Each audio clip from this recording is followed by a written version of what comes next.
नमस्कार, एनडीटीवी आप पहुंचा है भारत पाक सीमा पर बसे आखिरी गांव आनंदगढ़ में, जहां के लोग पाकिस्तान की नापाक हरकतों का डटकर जवाब देने को तैयार हैं। आपको बता दें कि यहां ज्यादातर लोग पाकिस्तान से विस्थापित होकर ही बसे हैं। भारत पाक की सीमा के आखिरी गांव से एनडीटीवी स्पेशल में देखिए हमारी ये रिपोर्ट। पहलगाम में आतंकी हमला हुआ, पूरे देश को शौक लगा। ये कम से कम इस तरह से इंसानियत के खिलाफ जाकर बेगुनाह लोगों की, मासूम लोगों की जान लेने का हक किसे दे दिया और किसने दे दिया? पाकिस्तान से आए हुए, सीमा पार से आए हुए आतंकवादियों ने एक सेकंड के लिए भी ये नहीं सोचा कि हम जिन लोगों की जान ले रहे हैं आखिर वो भी इंसान हैं।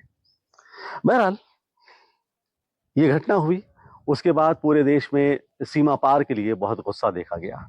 हम इस वक्त खाजूवाला इलाके में खड़े हुए हैं। बीकानेर का खाजूवाला इलाका बिल्कुल पाकिस्तान की सरहद से लगता हुआ इलाका है। एक तरफ पाकिस्तान नजर आता है। हम थोड़ी देर बाद आपको वो भी दिखाएंगे जो हिंदुस्तान का आखिरी गांव है और ये खाजूवाला इलाका है। यहाँ पर भी कुछ ऐसे लोग रहते हैं कि जो किसी ज़माने में पाकिस्तान से आए थे। हम उनसे बात करेंगे। हालांकि उनका ये कहना है कि हमें यहाँ ज़्यादा सहूलतें हासिल है, यहाँ ज़्यादा अच्छी हमें सहूलतें हैं, सुविधाएं हैं बजाय वहाँ के।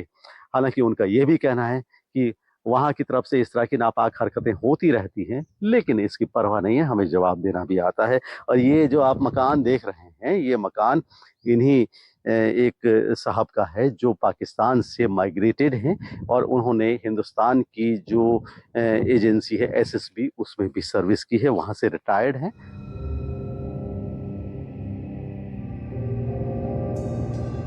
राजस्थान की तपती रेत पर बसा आनंदगढ़ भारत पाक सीमा का वो आखिरी गांव है जो हर वक्त पाकिस्तान की नजर में रहता है। यहाँ के 75% लोग पाकिस्तान से विस्थापित होकर आए हैं, लेकिन आज भी इनके हौसले बुलंद हैं। इन लोगों का कहना है कि हमने वहाँ से जान बचाकर यहाँ पनाह ली है। अब अगर कोई आंख दिखाएगा तो हम भी चुप नहीं बैठेंगे। अब हमने सुना है कि पाकिस्तान से आप अपने बचपन में यहाँ आए थे। हाँ जी, हम पाकिस्तान से यहाँ आए थे। 1971 का जो युद्ध हुआ था उस समय हम पाकिस्तान से यहाँ भारत में आए थे। तो पाकिस्तान से यहाँ आकर बिल्कुल सरहदी इलाके में आप रह रहे हैं। हाँ जी, एकदम बॉर्डर पर है। आनंदगढ़ गांव है हमारा। तो बचपन की यादें आपकी ताज़ा होंगी? कुछ है जी। हाँ, ज्यादा तो नहीं, कुछ है यहाँ। तो यहाँ आने के बाद फिर आपने यहाँ आकर के फिर स्कूल गए, छोटे थे, स्कूल गए, शिक्षा ग्रहण की। फिर जो देश सेवा के लिए एसएसबी में सिलेक्शन हुआ।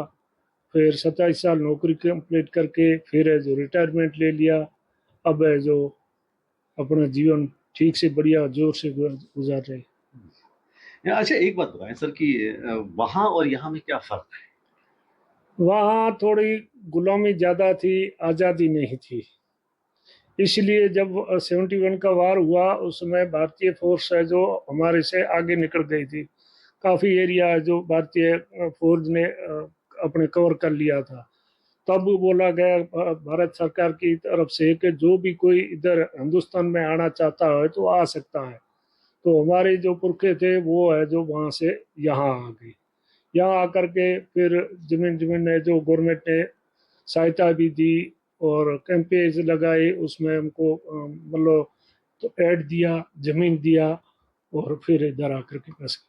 अच्छा, एक बात और बताएं सर, आखिरी सवाल मेरा जी। कि जब इस तरह कई मरतबा पाकिस्तान की तरफ से तनाव पैदा कर दिया जाता है, अभी भी हमने देखा पहलगाम में हमला किया, तो इस तरह की नापाक हरकतें उधर से होती रहती हैं और सरहदी इलाके पर आपने तो कोई दिक्कतें आप कोई दिक्कत नहीं, हमारे साथ में फोर्स है और हम खुद है जो हम तो चाहते हैं कि फोर्स है जो हमको भारत सरकार है जो कहे कि हाँ हम आज भी अपना हथियार दे तो लड़ने के लिए तैयार है। हिंदुस्तान का हर बच्चा जिसने जन्म से लेके थोड़ा बोलना सीखा वो भी जवाब दे सकता। तो हम तो एजेड आदमी है, 50 साल उम्र का। पाकिस्तान की क्या औकात है जो इंडिया की तरफ देख सके या हमारे बॉर्डर की तरफ एक कदम भी आ गया?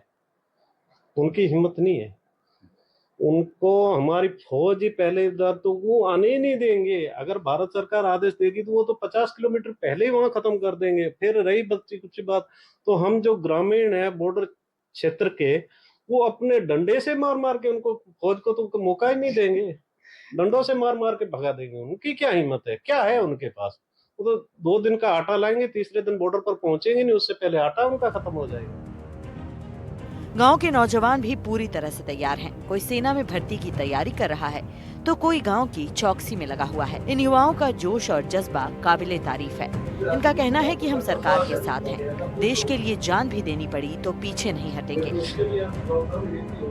अभी ताऊ जी ने बताया कि ताऊ जी की एज वहाँ से आई तब 8 साल की थी, तो उन्होंने यहाँ आके संघर्ष किया। हमारे बुजुर्ग जो बताते हैं कि वाकई में उन्होंने कठिन परिश्रम करके यहाँ आए, और उसके बाद भारत देश के लिए भी अंकल जी ने बताया कि सैनिक वहाँ पाकिस्तान के लोग कुछ करेंगे, उनके पास तो आटा ही नहीं है, वो क्या करेंगे। लेकिन रही बात, हम युवा है, देश की बात आएगी तो देश के लिए अपने प्राणों को निछावर करने के लिए तैयार है। बॉर्डर पर हमारे साथ बीएसएफ के जवान भी, और उनके साथ हम कंधा से कंधा मिलाकर और हर परिस्थितियों में साथ रहेंगे। और पाकिस्तान की तो क्या औकात है साहब। 1971 के अंदर हमारी जो सेना है, यहाँ के ब्रिगेडियर थे भवानी सिंह जी, उन्होंने जाकर पाकिस्तान सिंध और छाछरे में जाकर वहाँ कब्जा कर लिया था। यहाँ के अपने कलेक्टर थे बाड़मेर जैसलमेर के, कैलाश यूजुअल, वहां पर उन्होंने 1 साल तक वहां तक कब्जा रखा था। 1971 के अंदर शिमला समझौते के समय भारत सरकार ने उनको जमीन दे दी, वरना वहां हमारा पूरा इलाका अपना ही था। भवानी सिंह जी ने पूरा का पूरा कब्जा कर लिया था वहां पर।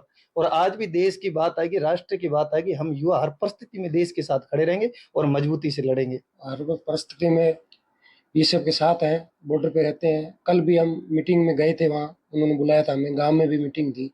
तो कोई वहाँ ऐसा कोई फिलहाल माहौल नहीं है कि कोई डर हो, तनाव हो, कुछ नहीं, नॉर्मल स्थिति, कोई दिक्कत नहीं। प्रसिद्ध साहित्यकार राजाराम स्वर्णकार कहते हैं कि हम अपने बच्चों को सिखाते हैं कि देश पहले है, बाकी सब बाद में। सीमा पर रहना आसान नहीं, लेकिन हम डरते नहीं। आनंदगढ़ के लोगों के लिए देशभक्ति सिर्फ शब्द नहीं, एक जीवन शैली है। यहाँ का नागरिक हो, चाहे पाक से विस्थापित नागरिक यहाँ का नागरिक है, उनके हौसले बुलंद है। और जैसा उन्होंने बताया कि पाकिस्तान की औकात ही क्या है, जिनको खाने को दाना नहीं है वो क्या लड़ाई कर सकते हैं। वो केवल छद्म युद्ध कर सकते हैं, पीठ पीछे गोलियां चला सकते हैं, सामने आकर के मुकाबला नहीं कर सकते। बहुत बहुत शुक्रिया। सामने आकर मुकाबला नहीं कर सकते, ये कहना है राजाराम स्वर्णकार का।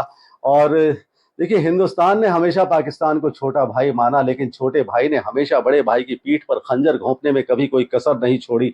लेकिन फिर भी हिंदुस्तान यही कहता है कि अमीरे शहर क्या शाहो कलंदर डूब जाते हैं, मेरी आंखों की झीलों में समंदर डूब जाते हैं। तेरा हर जख्म सह लेता हूं कि तू भाई है, वरना मैं हिंदुस्तान हूं, मुझ में सिकंदर डूब जाते हैं। एनडीटीवी के लिए रितेश यादव के साथ डॉक्टर नासिर जैदी, खाजूवाला, बीकानेर।